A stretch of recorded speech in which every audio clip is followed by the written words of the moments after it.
All right, Deanna. A question we hear all the time from our younger clients is, I have extra money each month. What should I be saving? What should I be doing with this extra couple $1,000s I have each month? So this question comes up all the time, especially with young professionals.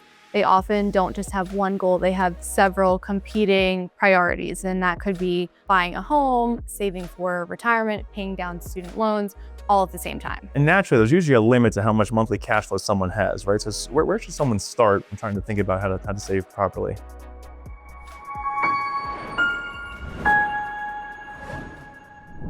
So you have to start somewhere, and usually a good place to start is understanding your employer retirement benefits. So understanding whether or not your employer is offering a 401k match. Okay, so the match is essentially free money. You take advantage? It really is. If your employer is willing to match your contribution, you should try to contribute at least up to that amount. If not, you're essentially leaving money on the table. Okay, so the first step, it sounds like, is absolutely take advantage of the company match, right? Definitely. And after that, another key priority is building an emergency reserve. So this is an account that is earmarked specifically for true emergencies. So your car breaks down, you lose your job, you have an unexpected medical expense, things of that sort. Okay, now where should that type of account be essentially? Where should that be held? So that should be held actually not in your checking account. It should be, if you can, in a high yield savings account. Okay. And the goal here is not growth necessarily. So you don't want to put this money in the market so that it will remain safe and accessible to you. Okay. But if it's in a high yield savings account, it can still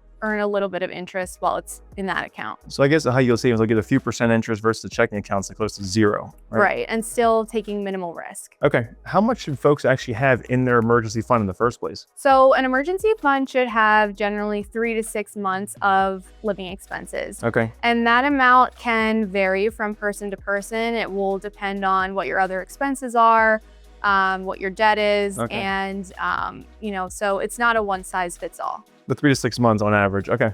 So once someone has their emergency fund set aside, 3 to 6 months of living expenses, what next? So you also want to think about prioritizing paying off high interest debt. Okay. How do you define high interest debt?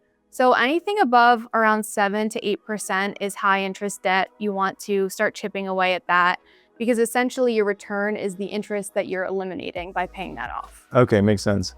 I guess they're really non-deductible high interest debts like car loans, credit cards. Credit cards especially because, they can have interest rates of sometimes closer to 20%. So you want to pay those down as fast as possible. So Deanna, if someone's taking advantage of the 401k match, they've paid down debt appropriately, how about after that? What do they go to next? So ultimately, you do want to try to max out your employer retirement benefits. So your 401k. Okay. If your employer offers a health savings account or an HSA, that's another great account to contribute to.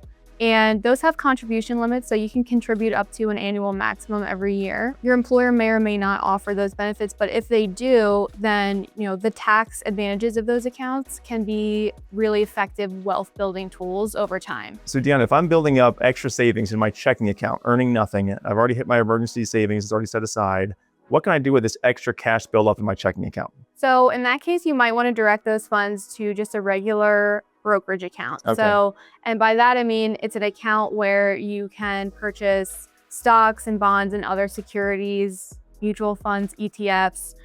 There's many more investment options, but without the contribution limits and age limits of a retirement account. So you can access those funds before retirement if you'd like to. So no penalty to get to the money. Right, but you can nice. still take advantage of the long-term growth over time. Okay, so I can just take money out of my checking, buy index funds in a brokerage account, get to it whenever I want with no penalty. Exactly. That's pretty awesome. Okay. So Deanna, it sounds like, the goal is to make sure every dollar that you earn is working for you and positioned appropriately, right?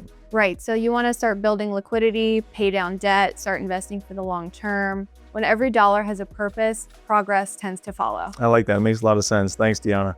All right, well, thanks everyone for joining. I hope this has been helpful. And if you have any questions, feel free to reach out to us. We are here to help.